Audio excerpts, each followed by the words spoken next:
Hi everyone, welcome to EduTap and welcome to the video. I hope you all are doing well. And today's video is for all those aspirants who are right now exploring different opportunities for themselves. अगर आप उनमें से एक हो जो अभी बहुत सारे एग्जामिनेशन को रिसर्च कर रहे हो कि कौन कौन से एग्जामिनेशन होते हैं, क्या जॉब अपॉर्चुनिटीज़ हैं और आपके लिए कौन से एग्जामिनेशन या जॉब अपॉर्चुनिटीज़ बेस्ट है. So today in this video I'm going to do a comparison of two such examination. अगर आप देख रहे हो IBPS PO और FCI AG3 एग्जामिनेशन को अपने लिए एंड यू आर थिंकिंग कि ये दोनों जॉब अपॉर्चुनिटीज क्या है और इन दोनों का comparison you want, so today in this video I am going to do a detail comparison of these two examination. ठीक है, IBPS PO और FCI AG3 का एक डिटेल कंपैरिजन करेंगे एंड वी विल सी कि क्या इनका एग्जाम पैटर्न रहता है, क्या एलिजिबिलिटी रहती है एंड सो. अब ये कंपैरिजन ज़रूरी क्यों है? हम इस कंपैरिजन को इसलिए कर रहे हैं so that you can get the clarity, okay, कि ये दोनों जॉब अपॉर्चुनिटीज़ क्या है और कैसी है and accordingly you can decide for yourself कि आपको किस एग्जाम के लिए प्रिपरेशन करनी चाहिए. So this is the agenda of this video, but before I start I wanted to tell you that we have already launched e book for the preparation of FCI AG3 technical general and depot post.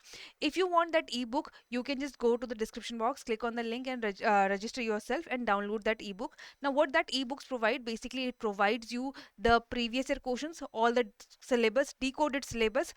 And if you are seriously looking for, if you decide for yourself कि आपको FCI AG3 के लिए preparation करनी चाहिए, so you can have that ebook for yourself so that you can have a list of important topics, decoded syllabus, as well as the previous year questions for yourself, right?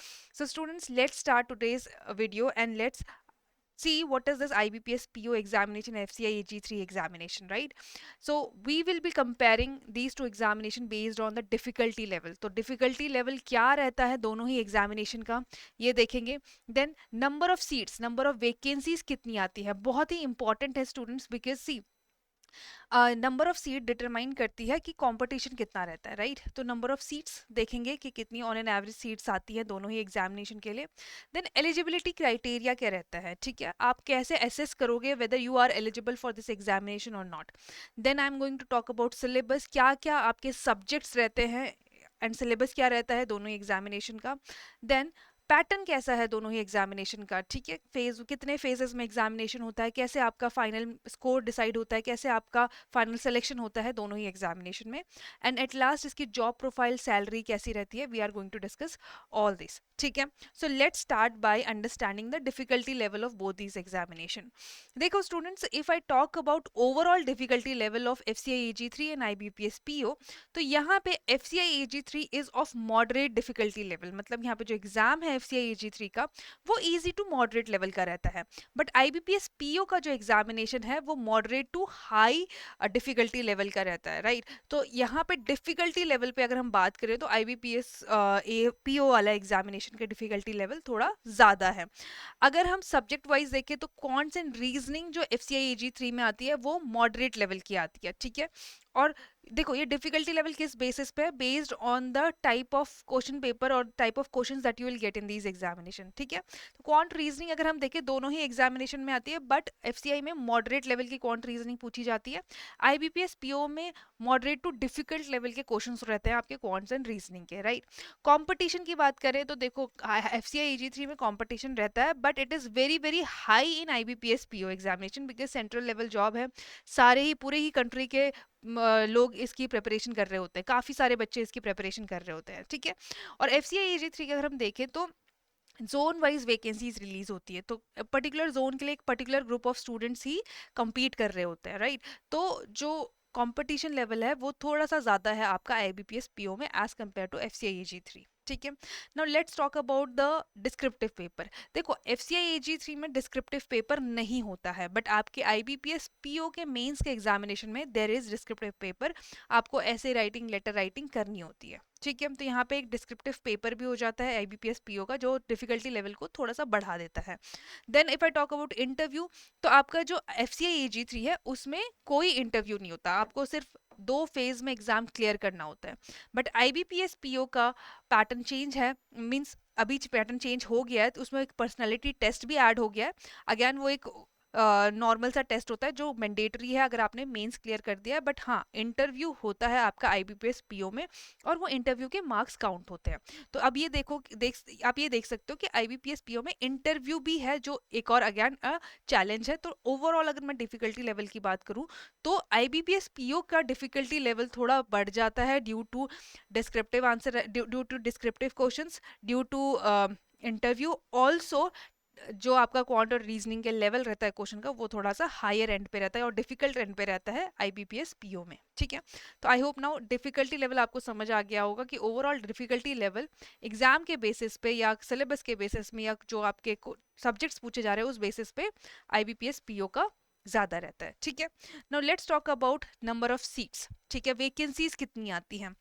तो सबसे पहले one thing that you have to make very clear in your mind कि FCIAG3 का you can see yourself कि last year से ही it is being expected कि FCIAG3 का नोटिफिकेशन आ सकता है, but still also we do not have any information कि नोटिफिकेशन कब आएगा, राइट।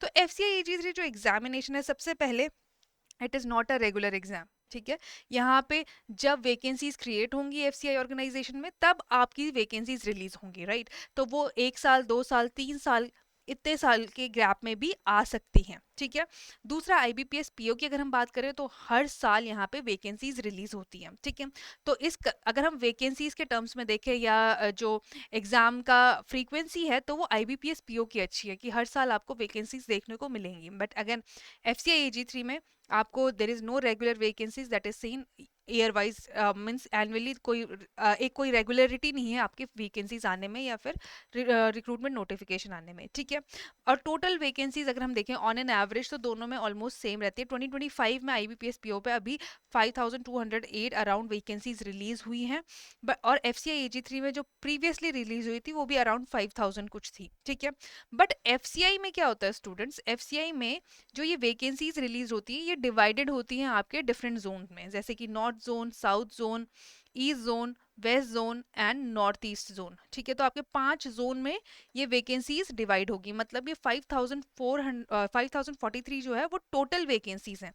ठीक है, नॉर्थ जोन की इसमें से 1000 वैकेंसी होगी, फॉर से साउथ की आपकी 500 होंगी, ऐसी डिफरेंट डिफरेंट आपकी वैकेंसीज होती है। और आप किसी एक जोन के लिए ही एलिजिबल होते हो, आपको कोई एक जोन ही सिलेक्ट करना होता है।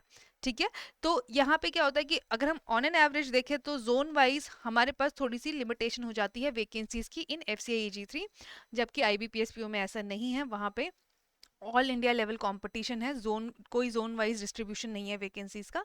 सो यहाँ पे वैकेंसीज ज़्यादा हो जाती है आईबीपीएस पीओ में, एज वेल एज ये ईयरली एग्जामिनेशन होता है। जो FCIAG3 एग्जामिनेशन है वो रेगुलर एग्जाम नहीं है। ठीक है, जब वैकेंसीज जनरेट होंगी FCI में तभी रिक्रूटमेंट नोटिफिकेशन रिलीज होगा।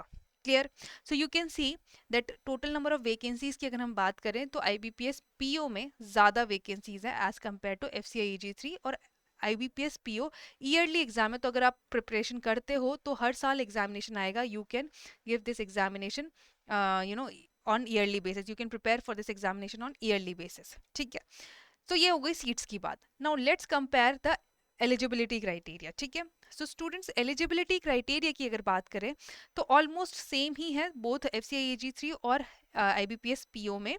Almost I am saying not exact, because FCIAG3 में जो एलिजिबिलिटी क्राइटेरिया है वो 18 से 27 ईयर्स का रहता है। ठीक है, सो मैक्सिमम एलिजिबिलिटी क्राइटेरिया यहाँ पे जो आप देख सकते हो FCIAG3 का वो 27 ईयर्स है। ठीक है, और IBPS PO का है 30 ईयर्स। तो अगेन अगेन यहाँ पे थोड़ा सा एडवांटेज है कि FCIAG3 वही लोग दे सकते हैं जो अभी 27 या उससे कम एज के हैं। IBPS PO के लिए आप 30 ईयर्स तक इसको एग्जामिनेशन को दे सकते हो। ठीक है, अगर एजुकेशनल क्वालिफिकेशन की बात करें तो दोनों में ही ग्रेजुएशन डिग्री अगर आपके पास है you are eligible for both this examination. But again दोनों में ही ये क्राइटेरिया है कि जो भी नोटिफिकेशन रिलीज होता है उससे पहले आपकी जो ग्रेजुएशन है वो कंप्लीट होनी चाहिए। ठीक है, ऐसा नहीं होना चाहिए कि आपकी जो डिग्री है वो नोटिफिकेशन या वैकेंसी जब रिलीज होती है उसके बाद आ रही है तो वो वहाँ पे एलिजिबिलिटी नहीं होगी। ठीक है, एलिजिबिलिटी यही है कि आपकी जो ग्रेजुएशन है वो जिस ईयर आप इस एग्जामिनेशन को दे रहे हो उस ईयर जब भी नोटिफिकेशन रिलीज होता है उससे पहले आपका ग्रेजुएशन कंप्लीट होना चाहिए, आपकी डिग्री आपके पास होनी चाहिए। ठीक है, तो ये एलिजिबिलिटी क्राइटेरिया है। FCIAG3 में अब एक और चीज़ होती है कि FCIAG3 में जो जनरल डिपो होता है पोस्ट, वहाँ पे any graduate can apply, but there are few post, there are few specific post जैसे कि अकाउंट्स, टेक्निकल, राइट। तो यहाँ पे आपको कुछ स्पेसिफिक डिग्री चाहिए होगी। अगर आप टेक्निकल, एफसीआई टेक्निकल के लिए अप्रोच करते हो, then you need few specific qualification, जैसे कि आपको बीएससी एग्रीकल्चर अगर आपने किया है, आपने बीएससी इन बॉटनी जूलॉजी किया है, इन केमिस्ट्री किया है, बायोकेमिस्ट्री किया है, राइट, या फिर आपने या फिर आपने एग्रीकल्चर इंजीनियरिंग की है, तो again BTech in agriculture engineering करी है, आप एलिजिबल हो। तो ये कुछ स्पेसिफिक लोग ही एलिजिबल होते हैं एफसीआई टेक्निकल की पोस्ट के लिए। ऐसे ही कॉमर्स वाले स्टूडेंट्स के लिए अकाउंट्स की पोस्ट होती है। तो अगर आपके पास स्पेसिफिक डिग्री है तो आप इस स्पेसिफिक पोस्ट के लिए एलिजिबल हो। अदरवाइज अगर आपके पास ये डिग्री नहीं है तो आप जनरल और डीपो पोस्ट के लिए एलिजिबल हो। ठीक है, you can sit for general and depot post. Again nationality दोनों के लिए इंडियन है। क्लियर? तो एलिजिबिलिटी में आई वुड से कि तो ऑलमोस्ट सेम है। एफसीआई AG3 के लिए थोड़ा सा जो मैक्सिमम एज है वो कम है, IBPS PO में ज़्यादा है, और दोनों में ही ग्रेजुएशन डिग्री चाहिए, एक्सेप्ट जो कुछ स्पेसिफिक पोस्ट होती है एफसीआई AG3 के लिए, जहाँ पे आपको कुछ स्पेसिफिक ग्रेजुएशन डिग्री की रिक्वायरमेंट होती है। क्लियर? तो ये हो गई एलिजिबिलिटी की बात। Next let's talk about the syllabus of this examination. Now students, जो सिलेबस होता है इस एग्जामिनेशन का, दोनों ही एग्जामिनेशन के आई वुड से, वहाँ पे कुछ चीज़ बहुत कॉमन होती है, जैसे कि reasoning, quants, English, general awareness and computer knowledge also, right. तो ये जो कुछ टॉपिक्स है ये दोनों में ही कॉमन होते हैं। अब जो रीजनिंग है वो एफसीआई में भी पूछी जाती है, IBPS PO में भी पूछी जाती है। Quants again part of both the examination, English दोनों में ही पूछी जाती है। General awareness, again general awareness दोनों में ही पूछी जाती है, बट जो एफसीआई AG3 का जनरल अवेयरनेस होता है उसका फोकस होता है आपका करंट अफेयर और एफसीआई रिलेटेड जीके पे। मींस यहाँ पे जो जनरल अवेयरनेस आएगा वो जनरल जो आपका इवेंट्स चल रहे होंगे, या फिर लाइक कोई स्पोर्ट्स से रिलेटेड, या कोई अवार्ड से रिलेटेड, कोई लिटरेचर से रिलेटेड, इस तरीके की चीज़ें पूछी जा सकती है, एग्रीकल्चर से रिलेटेड चीज़ें पूछी जा सकती है। बट IBPS PO में थोड़ा सा जो जनरल अवेयरनेस है वो बैंकिंग, इकोनॉमी और थोड़ा सा स्टैटिक जीके टाइप के क्वेश्चंस पूछ सकते हैं आपसे। ठीक है, तो ये थोड़ा सा डिफरेंशिएटिंग फीचर हो जाता है जनरल अवेयरनेस जो आपने पढ़ना है एफसीआई AG3 के लिए और IBPS PO के लिए। देखो IBPS PO अगेन अब प्रॉपर बैंकिंग एग्जामिनेशन है, तो वहाँ पे बैंकिंग और इकोनॉमी से रिलेटेड क्वेश्चंस होंगे, and that is again very understandable. ठीक है, आप एक बैंकिंग एग्जामिनेशन की प्रिपरेशन कर रहे हो तो वहाँ पे आपको जो जनरल अवेयरनेस होना चाहिए वो बैंकिंग से रिलेटेड भी होना चाहिए, इकोनॉमिक्स से रिलेटेड भी होना चाहिए, राइट। देन कंप्यूटर नॉलेज के लिए बात करें तो देखो एफसीआई AG3 में आपका जो फेज टू होता है वहां पे कंप्यूटर नॉलेज की रिक्वायरमेंट होती है। ठीक है, या फिर कभी कुछ स्पेसिफिक पोस्ट होती है।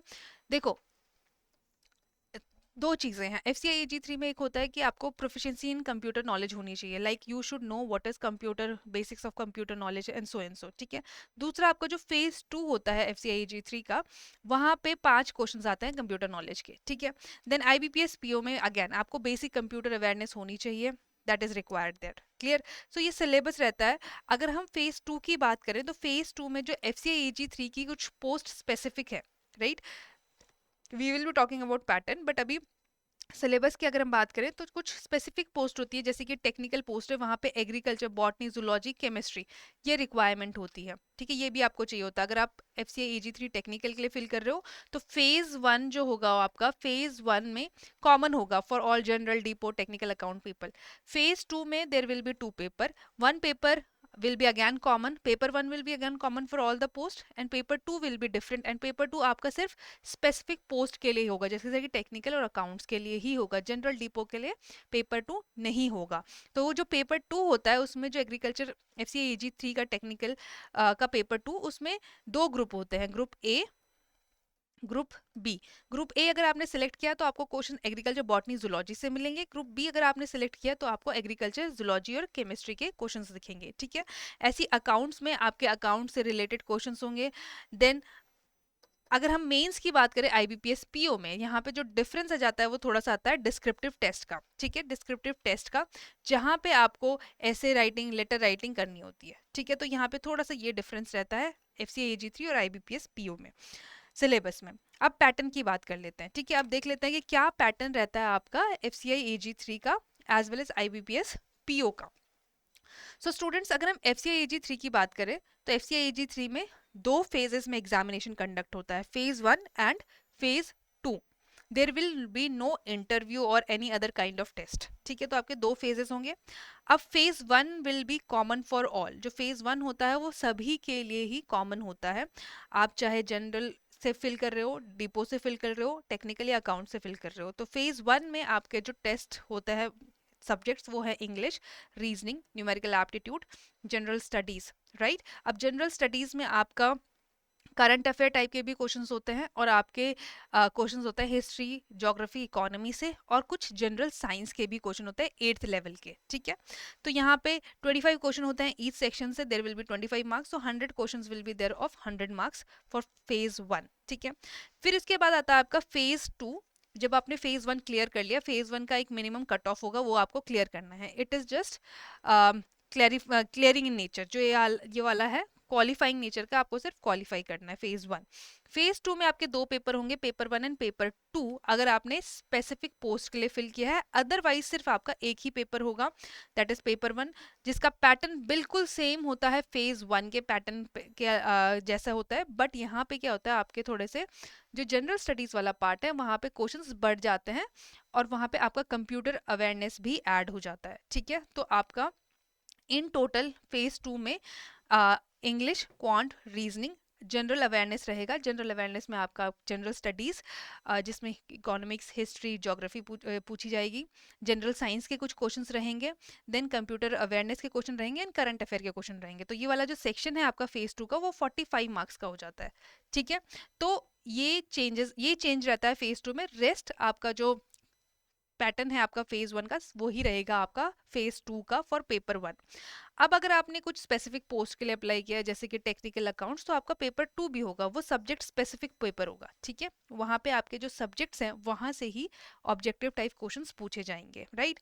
सो वहां पे 60 क्वेश्चंस होते हैं ऑब्जेक्टिव टाइप, ईच क्वेश्चन होगा carry 2 marks and there will this, ये जो पेपर होता है 120 मार्क्स का होता है। और पेपर वन भी अगेन 120 मार्क्स का होता है। इन टोटल आपका 240 मार्क्स का फेज टू होता है FCIG3 का। और 240 में से आपने जितना स्कोर किया है उससे आपकी मेरिट बनती है और उससे ही आपका सिलेक्शन होता है, ठीक है। तो I hope now it's clear. FCIG3 का पैटर्न क्या है, फेज वन होगा, फेज वन के बाद आपको फेज वन क्लियर करने के बाद आपको पेपर वन देना है फेज टू का, अगर आप किसी भी पोस्ट से हो। अगर आपने स्पेसिफिक पोस्ट सेलेक्ट किया तो वो आपको पेपर टू भी देना होगा और आपकी जो ओवरऑल मेरिट होगी वो फेज टू के टोटल मार्क्स से बनेगी। Clear. Now next let's understand the pattern of IBPS PO, ठीक है। तो स्टूडेंट्स IBPS PO में first you have to give prelims examination, ठीक है, जिस जो क्वालिफाइंग नेचर का होता है। देन आपको मेंस देना होता है। मेंस के बाद you will be called for personality test, ठीक है। एक पर्सनालिटी टेस्ट होता है जिसके लिए आपको जाना होता है which is compulsory, right. And उसके बाद आपको इंटरव्यू देना होता है, ठीक है। एंड देन आपकी फाइनल मेरिट लिस्ट बनती है। जो आपकी फाइनल मेरिट लिस्ट बनेगी वो बनेगी जो आपने मार्क्स स्कोर किए हैं मेंस में और इंटरव्यू में, ठीक है। ये पर्सनालिटी टेस्ट जस्ट एक कंपल्सन टेस्ट है, इसका कोई रोल नहीं है यहाँ पे, ठीक है। तो मेंस प्लस इंटरव्यू के मार्क्स जितने आपके स्कोर होंगे उससे बनेगी आपकी मेरिट लिस्ट। तो यहाँ पे आपने मेंस में मैक्सिमम स्कोर करने की कोशिश करनी है और इंटरव्यू में मैक्सिमम स्कोर करने की कोशिश करनी है। प्रीलिम्स जस्ट क्वालिफाइंग नेचर का, ये आपने जस्ट क्वालिफाई करना है, ठीक है। तो ये होगी ओवरऑल पैटर्न की बात। अब देख लेते हैं फेज वन फेज टू कैसे होता है IBPS PO का। फेज वन की अगर हम बात करें तो यहाँ पे अगेन क्वेश्चन देख लो, सब्जेक्ट्स वही हैं, क्वांट्स, रीजनिंग एंड इंग्लिश, ठीक है। सो क्वांट्स से आपके 35 क्वेश्चंस होंगे, रीजनिंग के 35 क्वेश्चन होंगे, इंग्लिश के 30 क्वेश्चन होंगे, ठीक है। You can C 30 marks for quants, 40 for reasoning and 30 for English, total 100 questions होंगे 100 मार्क्स के, ठीक है। सेक्शनल टाइमिंग भी है। हाँ, आपका जो FCIG3 एग्जामिनेशन है वहाँ पे भी सेक्शनल टाइमिंग होती है। फेज वन में आपको 15 मिनट्स मिलते हैं हर एक सेक्शन के लिए और फेज टू में 20 मिनट्स मिलते हैं, यस, ठीक है, आपको हर एक सेक्शन के लिए। क्लियर। सो ये आपने ध्यान रखना है कि सेक्शनल टाइमिंग है बेसिकली, ठीक है, दोनों ही एग्जामिनेशन में। तो यहाँ पे आपको यू कैन सी 20 मिनट्स मिलते हैं आपको ये सारे सेक्शंस करने के लिए और 1 घंटे का पेपर होता है। नेगेटिव मार्किंग भी होती है जो कि FCIG3 में भी है। क्लियर। चलो, तो ये हो गया फेज वन का पैटर्न। अब फेज वन जब आपने क्लियर कर लिया then you will be called for mains. अब मेंस का पैटर्न क्या रहता है, मेंस में भी अगेन कुछ सब्जेक्ट सेम है, जैसे कि रीजनिंग सेम है, इंग्लिश सेम है, ठीक है। Then I have told you कि यहाँ पे भी आपको जनरल अवेयरनेस पढ़ना होता है, ठीक है। जनरल अवेयरनेस में आपको economy, banking awareness, digital finance awareness, including RBI circulars, ये सारी चीज़ें आपको कवर करनी है आईबीपीएस पीओ के मेंस के लिए, ठीक है। देन यहाँ पे आपका जो कॉन्ट्स रहता है वहाँ पे डेटा एनालिसिस एंड इंटरप्रिटेशन के क्वेश्चंस रहते हैं, right. So you can C quants sorry reasoning से 40 क्वेश्चंस होंगे 60 मार्क्स के, इंग्लिश के 35 क्वेश्चंस होंगे 40 मार्क्स के, डेटा एनालिसिस एंड इंटरप्रिटेशन के 35 क्वेश्चन होंगे 50 मार्क्स के, जो जनरल अवेयरनेस वाला पार्ट है वो 35 क्वेश्चन होंगे और 50 marks, and total question will be 145 of 200 marks, ठीक है। एंड टाइम ड्यूरेशन यहाँ पे आपको टोटल मिलेगा 160 मिनट्स, अगेन सेक्शनल टाइमिंग है, ठीक है। आपको सेक्शनल टाइमिंग का ध्यान रखना है, इसी तरीके से आपको इसकी प्रिपरेशन करनी है। देन स्टूडेंट्स एक आपका डिस्क्रिप्टिव टेस्ट भी होता है मेंस में, विच इज़ इंग्लिश डिस्क्रिप्टिव, जिसमें आपका ऐसे कॉम्प्रिहेंशन या लेटर राइटिंग पूछ सकते हैं। यहाँ पे 2 क्वेश्चंस होंगे एंड मैक्सिमम मार्क्स इज 25 और आपको 30 मिनट्स का टाइम दिया जाएगा, ठीक है। तो अराउंड 225 क्वेश्चंस होते हैं आपके मेंस में टोटल, और 3.5 आवर का ये पेपर होता है, ठीक है। तो ये हो गया मेंस का पैटर्न आईबीपीएस पीओ का, ठीक है। अब आपने जब मेंस का एग्जामिनेशन दे दिया, आपने मेंस क्लियर कर दिया, then you will be called for personality test and then you will be called for interview. आपका मेंस का स्कोर और इंटरव्यू का स्कोर जोड़ के जो आपका फाइनल स्कोर होगा उसी से ही मेरिट बनेगी, ठीक है, उससे ही फाइनल सिलेक्शन होगा। Clear? So I hope now it is clear to you कि पैटर्न क्या है, सिलेबस क्या है and everything regarding this examination, these two examination. अब बहुत इंपॉर्टेंट चीज जो हम देखते हैं कि सैलरी कितनी है, जॉब प्रोफाइल कैसा है, प्रमोशंस कैसे होते हैं, दोनों में ही इसका कंपैरिजन कर लेते हैं। तो स्टूडेंट्स जो बेसिक पे है वो एफ सी आई ए जी थ्री की 28,200 है, आईबीपीएस पीओ की 36,000 है अराउंड, ठीक है। तो this is approx, okay, I am not saying this is the exact figure, again approx ही है। ग्रॉस सैलरी अराउंड 40-45,000 रहती है एफसीआईजी 3 की, और आईबीपीएस पीओ की 52 से 60,000 रहती है। अगेन ये वेरी कर सकती है, दोनों में ही ये लोकेशन पे वेरी कर सकती है। तो आपकी जो ग्रॉस है एफसीआईजी 3 की लोकेशन और एवरीथिंग में वो 50 तक भी जा सकती है, ठीक है। और आईबीपीएस पीओ में जो ग्रॉस है वो 70-75 तक भी जा सकती है आपकी, ठीक है। तो ये बहुत सारी चीज़ों पे डिपेंड करता है। फिर अलाउंसेस मिलते हैं दोनों में ही, DA HRA allowances, lunch subsidy, right, special allowances मिलते हैं आपको आईबीपीएस पीओ में। सो दोनों में ही आपको सैलरी के ऊपर अलाउंसेस वगैरह मिल सकते हैं, ठीक है। देन प्रमोशन की अगर हम बात करें तो एफसीआईजी 3 में थोड़ा सा प्रमोशन का जो स्कोप है वो लिमिटेड रहता है और काफ़ी स्लो प्रमोशंस होते हैं, ठीक है। तो ये आपने ध्यान रखना है। और आईबीपीएस पीओ में आपको प्रमोशन के चांसेस बहुत ज़्यादा रहते हैं, बहुत अच्छे स्कोप रहते हैं प्रमोशन के। You can get promoted to different level, ठीक है। आप scale 1 to GM over time बन सकते हो आईबीपीएस पीओ में, ठीक है। देन अगर जॉब टाइप की बात करें तो एफसीआईजी 3 है वो क्लरिकल लेवल जॉब है, और आईबीपीएस पीओ जो है वो मैनेजरियल लेवल जॉब है, वो प्रोबेशनरी ऑफिसर लेवल की जॉब है, ऑफिसर लेवल की जॉब है, ठीक है। तो अगर हम सैलरी और पर्क्स की बात करें तो आईबीपीएस पीओ में यू कैन सी कि सैलरी पर्क्स थोड़े से, प्रमोशन के स्कोप्स थोड़े ज़्यादा है। बट अगर हम जॉब टाइप की बात करें तो आईबीपीएस पीओ थोड़ा सा ज़्यादा चैलेंजिंग जॉब है, ठीक है। एफसीआईजी 3 कम चैलेंजिंग जॉब है, आई वुड से कि यहाँ पे वर्क प्रेशर उतना कम कम रहता है, डायरेक्ट डीलिंग नहीं होती आपकी कस्टमर से, जबकि आईबीपीएस पीओ में आपको काफ़ी सारी डीलिंग करनी पड़ती है लोगों से, एंड आपका फ्रंट डेस्क जॉब मतलब ऐसी जॉब होती है जहाँ पे आपको बहुत सारे लोगों से डील करना होता है, राइट। तो अगर हम चैलेंज की बात करें तो आईबीपीएस पीओ में चैलेंज ज़्यादा है, बट अगेन चैलेंज ज़्यादा है, वहाँ पे प्रमोशन के स्कोप भी ज़्यादा है, सैलरी भी अच्छी है। एफसीआईजी 3 में चैलेंजेस कम है, जॉब वर्कलोड कम है, बट अगेन आपका सैलरी भी ठीक ठाक है, ठीक है। वर्क लाइफ बैलेंस अच्छा रहता है आपका एफसीआईजी 3 में। तो ये सारी चीज़ें हैं आपकी एफसीआईजी 3 और आईबीपीएस पीओ के अपॉर्चुनिटीज़ जो आप देख रहे हो उसके रिगार्डिंग। तो I hope you have got now the full detail comparison of these two opportunities, and now you can decide for yourself that you want to go for either IBPS AG 3 or IBPS PO.